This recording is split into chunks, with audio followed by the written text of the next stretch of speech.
జై గురుదత్త. శ్రీపాదరాజం శరణం ప్రపద్యే. అందరికీ కూడా గురు పౌర్ణమి శుభాకాంక్షలు. ఆ గురువు ఆశీస్సులు అందరికీ కూడా కలగాలి.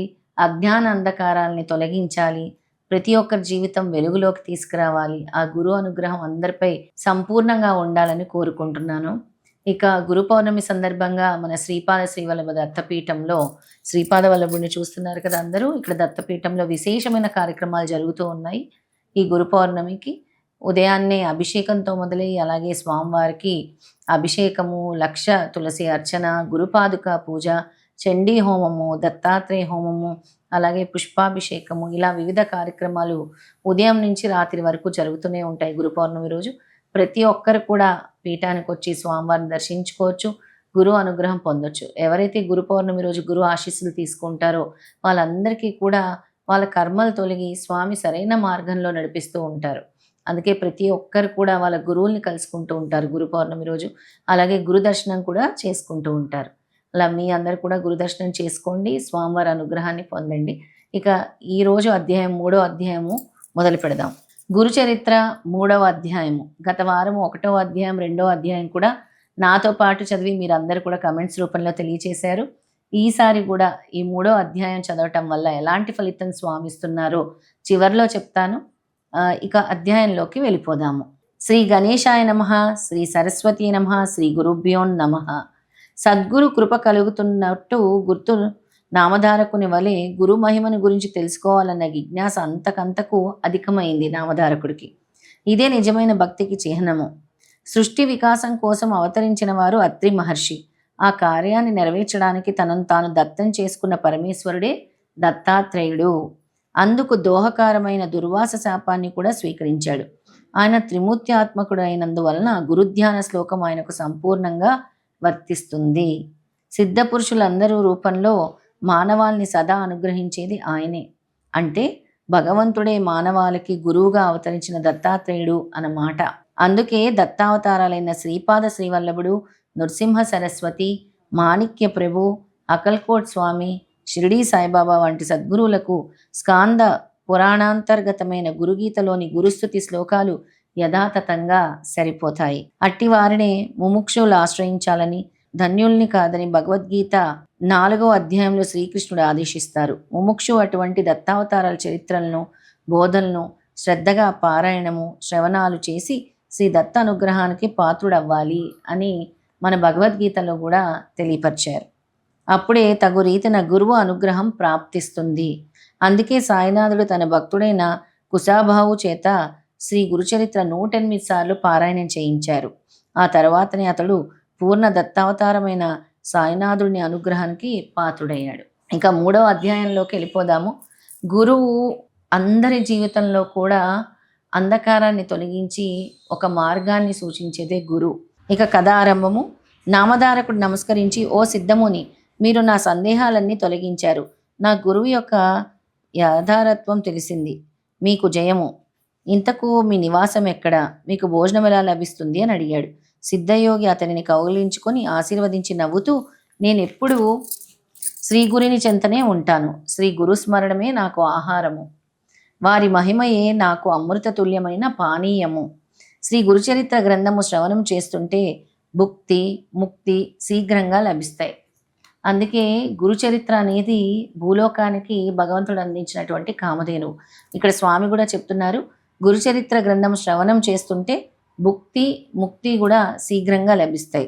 పరిశుద్ధులై దీనిని 7 రోజుల్లో పారాయణం లేక శ్రవణం చేసిన వారి పాపాలు నశించి సంతానము, ధనధాన్యాలు, దీర్ఘాయువు, జ్ఞానము ఎవరు కోరినది వారికి లభిస్తుంది, నిష్కాములకు ముక్తినిస్తుంది అని చెప్పి తమ వద్దనున్న గ్రంథము చూపారు.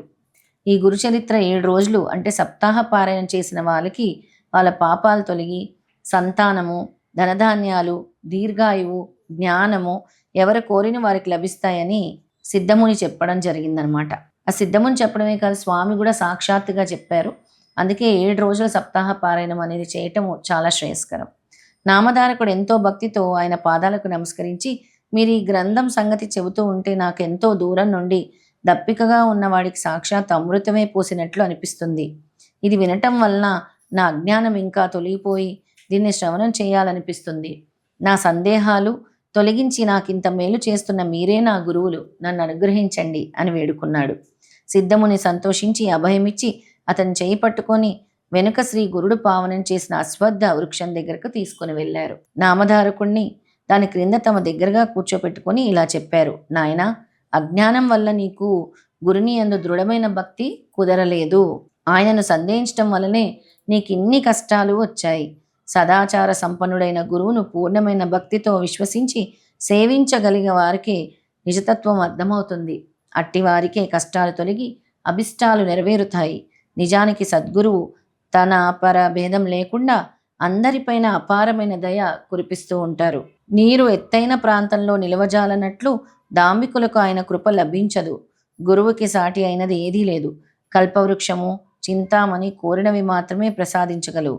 కానీ గురువు మనం కోరిన దానిని కూడా ప్రసాదిస్తారు. ఆయన స్పర్శ దీక్షతోనే మనకు ప్రపంచమంతా బ్రహ్మమయముగా దర్శింపజేస్తారు. ఆయనని శంకించే వారికి ఆయన ఏమి చేయగలడు? తనను సంపూర్ణ విశ్వాసంతో సేవించే వారి వెంట నుండి కాపాడటమే ఆయన ధర్మం. కానీ పామర్లు కష్టం వచ్చినప్పుడు ఎవరో చెప్పగా ఆయనను సేవిస్తారు, కానీ శ్రద్ధా విశ్వాసాలతో సరైన పద్ధతిలో సేవించరు. కనుకనే కొందరు అభిష్టాలు నెరవేరవు. అప్పుడు వారు తమకు గురువు ఏమీ చేయలేదని ఆయనను నిందిస్తారు. ఇక్కడ స్వామి ఏం చెప్తున్నారు అనంటే, అందరూ కూడా స్వామిని ఎవరో ఒకరి మాటలు వినటం వల్ల, అంటే వాళ్ళంతటా వాళ్ళ భక్తితో వెళ్ళరనమాట. అక్కడికి వెళ్తే ఇది జరుగుతుందని తెలుసుకొని వెళ్ళటము, లేదా పరిపూర్ణమైన భక్తి విశ్వాసం లేకపోవటము, లేదా స్వామి మా కోరికలు తీర్చలేదని నిందించటము, ఇలాంటివన్నీ కూడా చేస్తూ ఉంటారు. స్వామి దగ్గరికి వెళ్ళినప్పుడు కోరికల కంట మీ అనుగ్రహం మాకు కలగాలి తండ్రి అని ఎవరైతే మనసా వాచా కర్మన వెళ్తారో స్వామి అనుగ్రహం వెంటనే కురిపిస్తారు అని ఈ అధ్యాయం ద్వారా మనం తెలుసుకోవాలి. ఇక మిగతా కథలోకి వెళ్దాం. నామధారకుడు నమస్కరించి, స్వామి, నాకు శ్రీగురుని లీలలు వినిపించి కృతార్థుడిని చేయండి. శ్రీగురుడు త్రిమూర్తి స్వరూపులైన భగవంతుడు కదా, ఆయన మొదటి ఇలా ఎందుకు అవతరించారో సెలవివ్వండి అని వేడుకున్నారు. సిద్ధముని సంతోషించి, శ్రీ గురుని పట్ల నీ కట్టి శ్రద్ధ కలగటం ఎంతో శుభసూచకము. ఇంతవరకు శ్రీ గురుని లీలల గురించి ఇంత ప్రీతితో ఎవరూ అడగనే లేదు. ముముక్షువులకు మాత్రమే ఇట్టి అభిరుచి కలుగుతుంది. నీకు తప్పక పురుషార్థాలు ప్రాప్తిస్తాయి. నీ శ్రద్ధ నాకెంతో ఆనందాన్ని కలుగజేస్తుంది. నీవు అడిగినది చెబుతాను, శ్రద్ధగా విను. జగత్తుకు మూల కారణమైన భగవంతుడు మొదట అనేకమవ్వాలని సంకల్పించాడు. ఆయన శక్తి త్రిగుణాత్మకంగా మారి బ్రహ్మ విష్ణు మహేశ్వరుల రూపం ధరించింది. వాటిలో రజోగుణము ప్రకోపించినప్పుడు సృష్టికర్త అయిన బ్రహ్మరూపంలో ఆసక్తి సర్వాన్ని సృష్టించింది. సత్వగుణము బలీయమై విష్ణు రూపంలో సర్వాన్ని పాలిస్తుంది. తమోగుణం బలీయమైనప్పుడు అదే మహేశ్వరుడే సర్వాన్ని సంహరిస్తుంది. అంతేగాని నిజానికి ఆ ముగ్గురికి భేదమే లేదు. పూర్వము సూర్యవంశానికి చెందిన అంబరీషుడనే రాజు నిరంతరం హరిచింతన, అతిథి సేవలతో పాటు దృఢమైన నిష్ఠతో ఏకాదశి వ్రతం ఆచరిస్తూ ఉండేవాడు. ఒకరోజు ద్వాదశి తిథి ఒక గడియ మాత్రమే ఉందనగా దుర్వాస మహర్షి శిష్య ప్రశిష్యులతో కలిసి అతని వద్దకొచ్చారు. అంబరీషుడు ఆయనని పూజించి త్వరగా అనుష్ఠానం పూర్తి చేసుకుని భోజనానికి రమ్మని ప్రార్థించాడు. అప్పుడు ఆ మహర్షి స్నానానికని నదికి వెళ్ళి పారణ సమయం విరిపోతుంది అన్న కూడా రాకుండా ఆలస్యం చేయసాగారు. తిది మించిపోతే అంబరీషునికి వ్రతభంగం అవుతుందని, అలా అని అతడు భోజనం చేస్తే అతిథిని అలక్ష్యం చేసినట్లు అవుతుందని, అందుకు అతడు వారెండింటిని పరీక్షించుకోదలిచి కొద్ది తీర్థం మాత్రమే త్రాగాడు. ఇంతలో దుర్వాసుడొచ్చి కోపించి, రాజా, నీవు నానా యోనులలో జన్మింతువు కాక అని శపించాడు. అంబరీషుడు భయపడి శ్రీహరిని శరణు పొందాడు. అప్పుడు ఆయన సాక్షాత్కరించి దుర్వాసునితో, మహర్షి, నా భక్తుడు నీ శాపాన్ని భరించలేడు. అతనిని రక్షించటం నా ధర్మము అని విష్ణుమూర్తి, ఆ మహర్తులైన ఆ శాపం వ్యర్థం కాకూడదు కనుక ఆ శాపాన్ని నాకు వర్తింపచెయ్యి అని, ఆ శాపాన్ని తన భక్తుడు భరించలేడు కాబట్టి ఆ శాపాన్ని స్వయంగా శ్రీహరి స్వీకరించారు. అలాగైనా శ్రీహరి తిరిగి తిరిగి అవతరిస్తూ లోకోపకారం చేయగలడని తలచి సంతోషించి, దుర్వాసుడు, విశ్వాత్మ, మీ గురించి తపస్సు చేస్తున్న యోగులకు ప్రత్యక్ష దర్శనం ఇవ్వటానికి, జంతు యోనులలో జన్మించిన పావుల ఉద్ధరించటానికి మీరు భూలోకంలో ఎప్పుడూ అవతరిస్తూనే ఉండండి అని అన్నాడు.